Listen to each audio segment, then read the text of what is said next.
अस्सलाम वालेकुम। आज मैं एक ऐसी बात कहने वाली हूँ जो शायद आप महसूस करते हो, लेकिन किसी को बता नहीं पाते। कभी ऐसा होता है कि जिस इंसान से हमें सिर्फ तकलीफ मिली हो, जिससे हम नफरत करते हों, फिर भी उसका ख्याल बार बार दिमाग में आ जाता है। ये सुनने में अजीब लगता है, लेकिन ये गलत नहीं है। सबसे पहले एक बात समझ लो, किसी का ख्याल आ जाना उससे पसंद करना नहीं होता। दिल और दिमाग एक जैसे नहीं होते। दिल कहता है मुझे नहीं चाहिए, और दिमाग बिना पूछे यादें चला देता है। अब सवाल यह है कि तकलीफ देने वाले शख्स का ही ख्याल क्यों आता है? इसलिए क्योंकि उस शख्स ने आपको इमोशनली चोट पहुंचाई। जहां दर्द ज्यादा होता है, वहां याद गहरी बन जाती है। दिमाग उन चीजों को इंपॉर्टेंट मान लेता है जो हमें डराती हैं, जो हमें तोड़ती हैं, जो हमें कंफ्यूज करती हैं। इसका मतलब ये बिल्कुल भी नहीं कि आप उस इंसान को चाहते हो। इसका मतलब सिर्फ ये है कि आपका दिमाग अभी उस दर्द को समझने की कोशिश कर रहा है।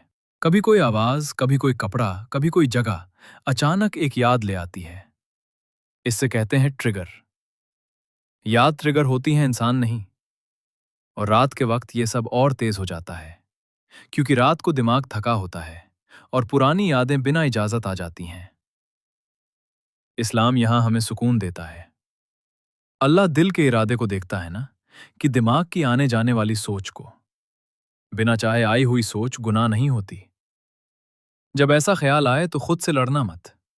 बस इतना कहो, ये मेरी सोच नहीं, ये दिमाग का रिएक्शन है। और धीरे से बोलो, अऊज़ु बिल्लाहि मिनश शैतानिर रजीम।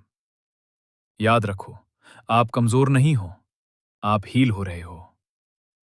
तकलीफ देने वाले शख्स का ख्याल धीरे धीरे काम होता है जब दिमाग को यकीन हो जाता है कि अब खतरा नहीं है। वक्त, दुआ और सेल्फ रिस्पेक्ट, ये तीन चीजें दिमाग को शिफा देती हैं। अगर आप भी इस फेज से गुजर रहे हो, तो खुद को गलत मत समझो। अल्लाह आपके दिल को सुकून दे। अस्सलाम वालेकुम।